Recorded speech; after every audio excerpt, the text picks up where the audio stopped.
प्रभाग क्रमांक 18 मधून वहिनी साहेब ह्या सम्राटनगरमध्ये निवडून आलेलेच होत्या आणि वहिनी साहेब तिने त्यांच्या चिरंजीव सत्यजित जाधव, आज त्याला वेळ नाही म्हणण्याची ती उद्योजक मोठा आहे, पण तरी पण शहराचा विकास करायचा असेल तर एक नेतृत्व, अण्णांचं जे स्वप्न होतं निश्चितच आम्हाला तुमच्या माध्यमातून करायला मिळणार आहे एवढी मी सगळ्या मतदारांना विनंती करतो, म्हणजे आश्वासित करतो. अण्णांचं स्वप्न हे शहर सुंदर आणि स्वच्छ, आणि अण्णांनी जे प्लॅन करून ठेवले होते, मी अण्णांच्या बरोबर असल्यामुळे मला सगळे प्लॅन माहिती होते. गार्डन सुशोभीकरण म्हणजे आता हुतात्मा पार्क असू दे, महावीर गार्डन असू दे, जयपूर आणि राजस्थानमधले आर्किटेक्ट बोलवून प्लॅन तयार केला. 3 कोटी खर्च लागणार होता, पण तो प्लॅन कुठे गेला आपल्याला पण माहीत नाही.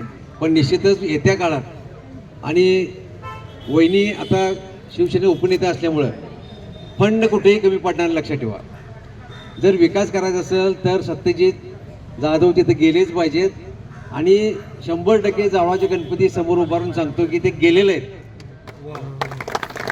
कारण अण्णांना जसं 14 दिवसात आम्ही आमदार केलं, वहिनी साहेबांना आमदार केलं, निश्चितच सत्यजितच्या मागं आपण जर एवढी लोक जर राहिलो तर सत्यजित निश्चित निवडून येणार आहे. आणि प्रत्येकानं 10 घरात जाऊन फिरून आपल्या पाहुणे असू देत, आपले कोणी मित्रपरिवार यांच्या 10 घरं प्रत्येकानं करायचे. आता मी माझ्याकडे 30-35 घराची यादीच आहे. तेवढी मतं आपल्या सत्यजितला आणि त्यांच्या पॅनेलला प्रमुखाने कशी पडतील आपण बघायचं आहे. आणि हे जर केलं तर निश्चितच नुसतं निवडून यायचं नाही, मताधिक्याने निवडून यायला पाहिजे यासाठी प्रयत्न केले पाहिजेत. यासाठी निश्चितच आम्ही सर्व व्यापारी उद्योजक यांच्या मागं खंबीरपणे उभे आहोत. आणि अण्णांचा जसा प्रचार केला तसं घराघरात जाऊन आम्ही प्रचार करून सत्यजितला निवडून आलायच हे डिक्लेअर करतो आणि थांबतो. जय हिंद, जय महाराष्ट्र.